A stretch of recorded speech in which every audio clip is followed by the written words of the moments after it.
sudah membahas apa dan bagaimana, yaitu metode penelitian, psikologi sastra, sosiologi sastra, antropologi sastra. Hari ini yang menjadi pembahasan kita adalah metode feminis sastra, sastra bandingan, ada sastra bandingan, sastra lisan.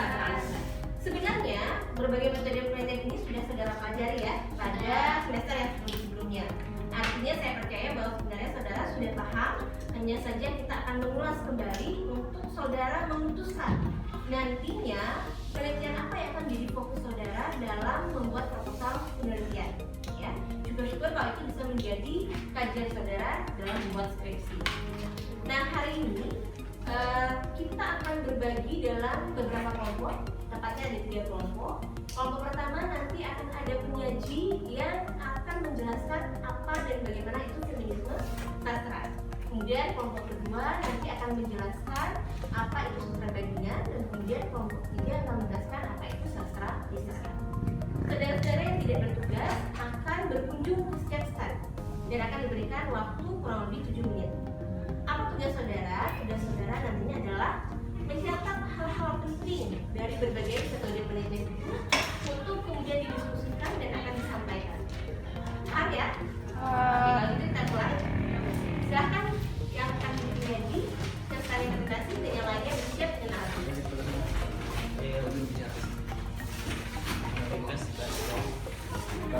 Baiklah, assalamualaikum warahmatullahi wabarakatuh.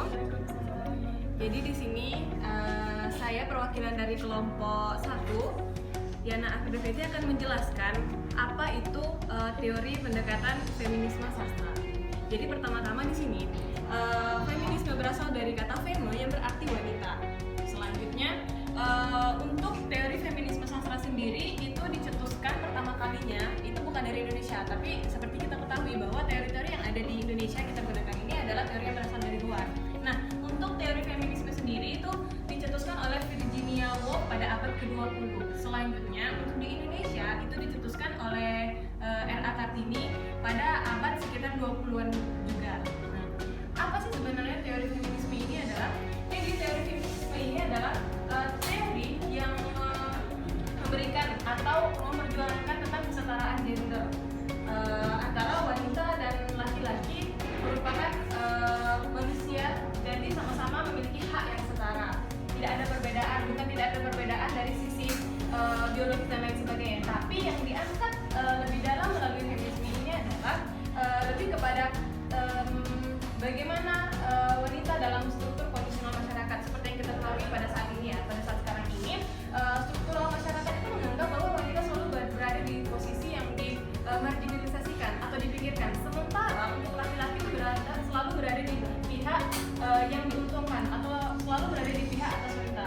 Yang mana jika wanita memiliki atau mempunyai pekerjaan, mungkin karir yang berada di atas laki-laki, maka wanita dianggap menyalahi kodratnya. Nah, melalui teori feminisme ini, maka kita mencoba untuk melihat bahwa wanita dan laki-laki itu merupakan makhluk yang sama dan setara hak-haknya.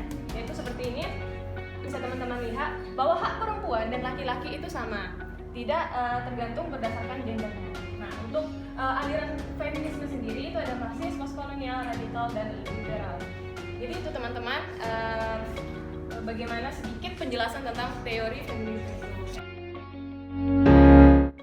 Assalamualaikum warahmatullahi wabarakatuh. Waalaikumsalam. Di sini saya Novelis Sandra Borti, perwakilan dari kelompok 2. Di sini saya akan menyampaikan beberapa ulasan tentang salah satu metode penelitian sastra, yakni mengenai sastra bandingan. Nah, sastra bandingan sendiri itu adalah salah satu metode yang bisa digunakan dalam meneliti karya sastra, di mana sastra bandingan itu membandingkan dua karya sastra yang berbeda, namun dalam waktu ataupun periode yang sama atau berbeda seperti itu. Nah, ruang lingkup dari sastra bandingan itu sendiri bisa berupa tempat ataupun wilayah dan waktu yang berbeda seperti itu. Lalu di sini ada 4 studi dari sastra bandingan, ada tema, genre, identifikasi sumber, dan karya terjemahan. Nah, yang pertama mengenai tema. Nah, tema dari sastra bandingan di mana kita meneliti ataupun membandingkan antara satu karya sastra dengan karya sastra satunya lagi lagi seperti itu. Jadi 2 karya sastra atau lebih bisa juga. Nah, tema yang biasa digunakan bagaimana? Di sana bisa kita jelaskan apakah di tema tersebut memiliki kesamaan atau termasuk dalam satu tema yang berbeda. Di situ dapat dilihat dari tema itu sendiri. Lalu yang kedua itu ada genre. Nah, genre ini dalam karya sastra sendiri kita bisa mengklasifikasikan kedua karya sastra tersebut termasuk dalam prosa jenis mana, seperti itu. Misalkan puisi di luar negeri lalu kita bandingkan dengan puisi di Indonesia. Lalu ada novel, cerpen. Nah, itu merupakan genre yang bisa dijadikan tolak ukur dalam 4 studi sastra bandingan. Lalu ada identifikasi sumber. Nah, identifikasi sumber ini itu bisa berasal dari mana sumber yang kita dapatkan, seperti itu. Misalkan kita mendapatkan cerita dari negara Thailand, lalu kita bandingkan lagi dengan cerita yang ada di Indonesia. Nah, itu termasuk dalam identifikasi sumber dalam karya sastra tersebut. Nah, yang keempat ada karya terjemahan. Di karya terjemahan ini kita bisa membandingkan apakah karya sastra tersebut sama dengan karya aslinya. Nah, misalkan kita meneliti salah satu karya terjemahan, kita bisa melihat bagaimana karya terjemahan tersebut apakah memiliki kesamaan. Oke, terima kasih atas perhatian teman-teman. Assalamualaikum warahmatullahi wabarakatuh. Waalaikumsalam warahmatullahi wabarakatuh. Baiklah teman-teman, di sini saya Mira Nasari, perwakilan dari kelompok 6. Di mana kelompok kami di sini membahas mengenai penelitian sastra lisan. Kelompok kami sudah merangkum beberapa poin penting dari sastra lisan itu sendiri. Yang pertama itu ada jenis sastra lisan, ciri-ciri sastra lisan, fungsi sastra lisan, dan pendekatan dalam kajian sastra lisan. Sebelum masuk kepada 4 poin yang sudah saya sebutkan tadi, alangkah lebih baiknya kita mengetahui dulu apa itu sastra lisan. Jadi sastra lisan ini merupakan kesusastraan yang mencakup ekspresi kesusastraan warga dalam suatu kebudayaan yang disebarkan secara lisan. Jadi penyebarannya itu secara lisan melalui mulut. Kemudian poin selanjutnya yaitu jenis sastra lisan. Jenis sastra lisan ini ada 2. Yang pertama itu ada sastra lisan murni dan juga sastra lisan yang setengah lisan. Sastra lisan murni ini merupakan sastra lisan yang benar-benar dituturkan secara lisan, seperti misalnya cerita rakyat, legenda, dongeng, mite, dan lain sebagainya. Selain itu, sastra murni ini ada juga yang berbentuk prosa liris yang cara penyampaiannya itu dengan cara dinyanyikan atau dilagukan, seperti ungkapan tradisional, syair, dan lain sebagainya. Selanjutnya, jenis sastra lisan yang kedua itu adalah sastra lisan setengah lisan. Sastra lisan yang setengah lisan ini merupakan sastra lisan yang penuturannya dibantu oleh bentuk seni lain, seperti misalnya sastra ludruk, sastra wayang, dan lain sebagainya. Selanjutnya, masuk kepada ciri-ciri sastra lisan.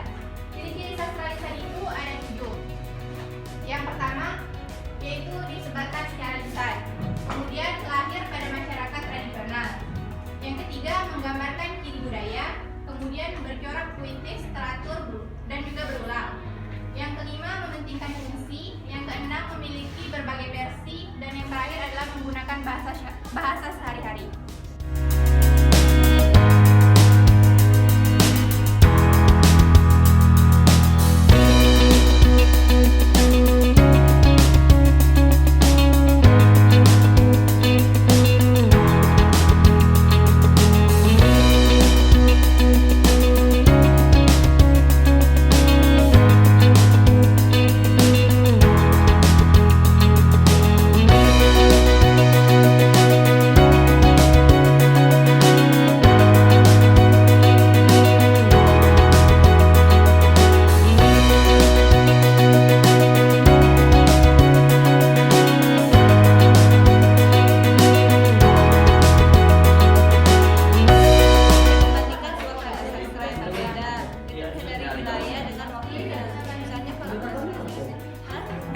Puisi antara puisi dengan puisi kan cerpen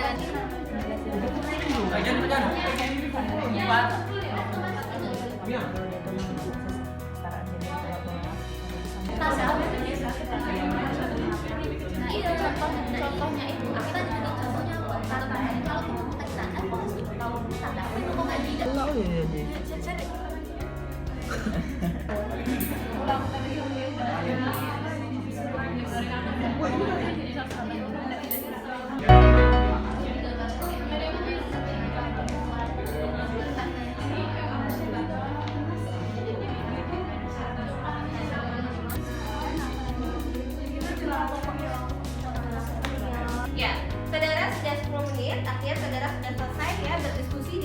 kelompoknya tentang hal apa saja yang saudara dapat dari ketiga stand yang ada hari ini. Nah, sekarang saya akan meminta perwakilan dari setiap kelompok untuk menyampaikan apa saja yang didapatkan oleh setiap anggota kelompoknya. Yuk kita bisa mulai dari kelompok 1. Mana kelompok 1? Pertama, feminisme ini berasal dari kata feme yang artinya wanita. Kemudian feminisme ini adalah gerakan perempuan yang memperjuangkan emansipasi atau kesamaan hak sepenuhnya antara kaum wanita dan pria tanpa adanya diskriminasi. Kemudian teori yang berasal dari luar yang pertama kali yaitu Virginia Woolf. Kemudian teori yang berasal dari Indonesia yaitu R.A. Katrini. Feminisme dari kesetaraan gender dan hak perempuan laki-laki ini itu setara sama. Liberal yaitu sebuah ideologi pandangan tradisi politik. Dan kemudian ada contoh dari feminisme ini adalah cerpen rumah Naila untuk mengkaji sistem tanda, mengkaji kehidupan tanda-tanda di tengah masyarakat. Dan ini muncul pada abad ke-19 dari kesetaraan gender dan hak perempuan laki-laki ini. Kelompok 1. Assalamualaikum warahmatullahi wabarakatuh. Waalaikumsalam warahmatullahi wabarakatuh. Baiklah teman-teman, sebenarnya hasil diskusi kami ini sama seperti yang dijelaskan oleh kelompok yang pertama, tapi kami mempunyai beberapa poin tambahan yang ingin kami sampaikan. Baiklah, yang pertama yang akan saya jelaskan yaitu mengenai dari sastra bandingan. Apa sih sastra bandingan itu? Jadi, sastra bandingan itu adalah salah satu metode yang digunakan untuk mengkaji sebuah karya sastra. Nah, sastra bandingan dari namanya saja sudah kita dapatkan inti bahwa sastra bandingan adalah membandingkan. Nah, di sini sastra bandingan ini adalah membandingkan dua karya untuk kita melihat ada apa sih sebenarnya yang terdapat di dalam karya tersebut. Prinsip itu ya kayak tema, alur, latar, tokoh, penokohan. Nah, itu tidak mungkin mempunyai alur yang datar-datar saja. Secara gamblang dia benar-benar menggambarkan bagaimana hal-hal tabu yang sekarang itu perempuan itu tidak boleh diekspos, perempuan ini hanya boleh di dapur.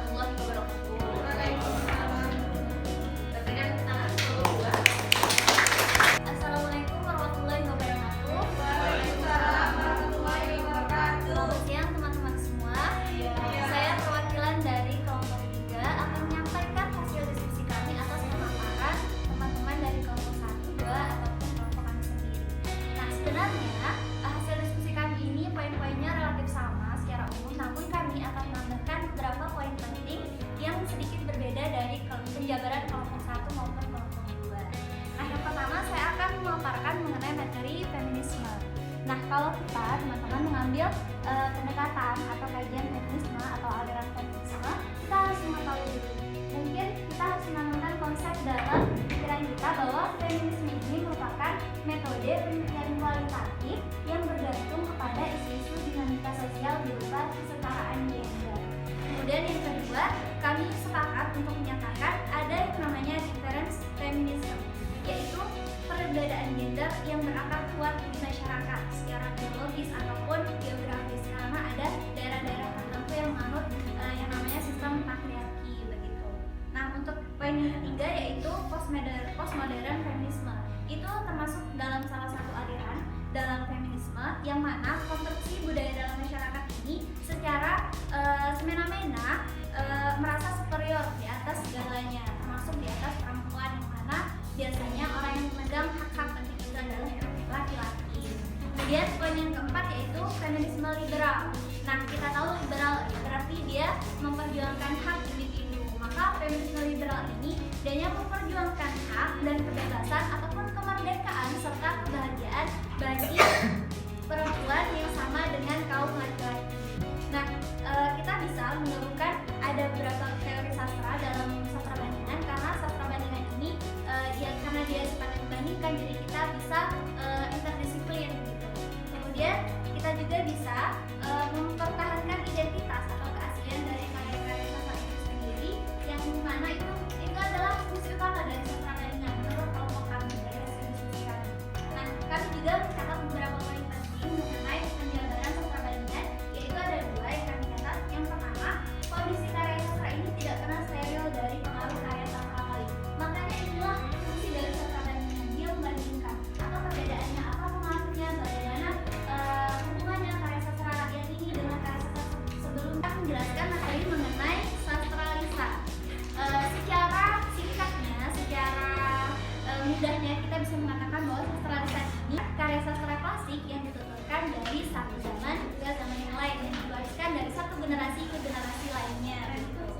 Dan karya sastra ini sifatnya kolektif dan yaitu bersifat didaktis atau mendidik gitu, selain sebagai hiburan.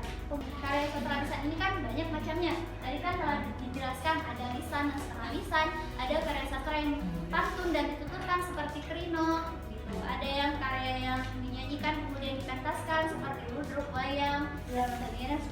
Begitu teman-teman. Itulah penjelasan dari kelompok kami. Kurang lebihnya saya mohon maaf. Assalamualaikum warahmatullahi wabarakatuh.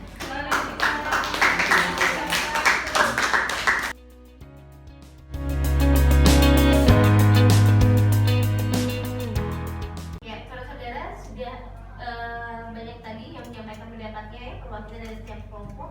Dan saya rasa semua kelompok juga sudah paham apa inti sebenarnya dari setiap metode yang telah dipaparkan.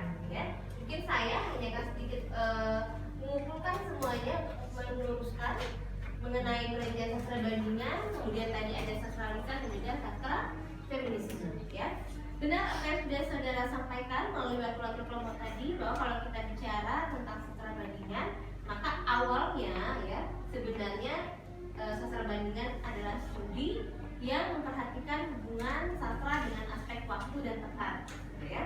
Aspek waktu artinya kita membandingkan dari satu periode ke periode yang lainnya. Kemudian kalau aspek tempat berarti mungkin yang berkembang di satu daerah dengan daerah lainnya. Namun seiring dengan berjalannya waktu, dengan perkembangan di bidang ilmu sastra bandingan sendiri, ternyata kita mulai bisa membandingkan bentuknya. Yaitu mungkin kalau sekarang kita kenal ada yang bentuknya ekranisasi, misalnya membandingkan bagaimana versi novelnya dengan versi filmnya, atau saudara ingin membandingkan bentuk-bentuk yang lain dengan berbagai disiplin ilmu yang lain, itu juga bisa ya. Oke. Yang penting adalah dasar bandingan yang saudara pilih untuk saudara bandingkan. Mau berdasarkan genre atau bentuknya, mau berdasarkan periodenya, boleh. Mau berdasarkan alirannya juga bisa, atau berdasarkan temanya yang saudara mungkin anggap walaupun waktunya berjauhan tapi temanya sebenarnya intinya sama gitu ya, hanya ternyata ada bentuk-bentuk yang disesuaikan dengan zamannya juga boleh. Kemudian mitos ternyata juga boleh, dan bahkan pengaruhnya bagaimana sastra itu mempengaruhi hidup sastra ya, si pembacanya boleh, si penulisnya juga boleh ya. Itu dia tadi sastra bandingan. Kemudian yang kedua tadi sudah disampaikan juga tentang sastra feminisme ya. Oke, apa dasar pemikirannya? Yaitu pemahaman kedudukan dan peran perempuan seperti yang tercermin dalam satu karya sastra ya. Itu yang menjadi sentral pembahasan dari feminisme sastra. Fokus kajiannya bagaimana kedudukan perempuan dalam karya sastra, mau menggambarkan bagaimana ketertinggalan juga boleh. Kemudian mau memperhatikan faktor pembacanya, khususnya bagaimana tanggapan pembaca terhadap emansipasi wanita dalam sastra itu juga bisa ya. Jadi kalau saudara nanti ingin melakukan penelitian di bidang feminisme sastra, saudara boleh memilih salah satu sudut pandang ini. Kemudian yang terakhir yang sudah disampaikan adalah sastra lisan. Ini katanya dari mulut ke mulut atau dari mulut ke telinga? Mulut ke telinga. Ya, kalau makna dinotasinya maka yang benar dari mulut kemudian didengarkan oleh telinga. Tapi kalau makna konotasinya atau ungkapan kuncinya turun temurun. Ya. Karena biasanya belum ada sastra tulis maka disampaikan melalui dongeng, cerita ya. Sehingga menjadi kebiasaan bagi anak-anak mungkin zaman dulu duduk berkumpul, kemudian ada satu orang tua yang bercerita. Tujuannya ingat menyampaikan nilai-nilai positif, nilai moral, nilai kebaikan, tetapi dibungkus dengan begitu indah dengan satu sekali corak cerita yang bisa dibahas dalam sastra lisan. Mau bentuknya mite, legenda juga boleh, ungkapan, teka-teki, peribahasa, kemudian mau drama panggung atau drama rakyat juga bisa. Ya, dulu yang di juga boleh ya. Nah, mau dari drama, mau dari ungkapan, mau dari cerita rakyat, saudara boleh memilih untuk dijadikan penelitian sastra lisan. Ya. Fungsinya, kira-kira contohnya apa kalau fungsinya? Mantra, apa fungsi mantra?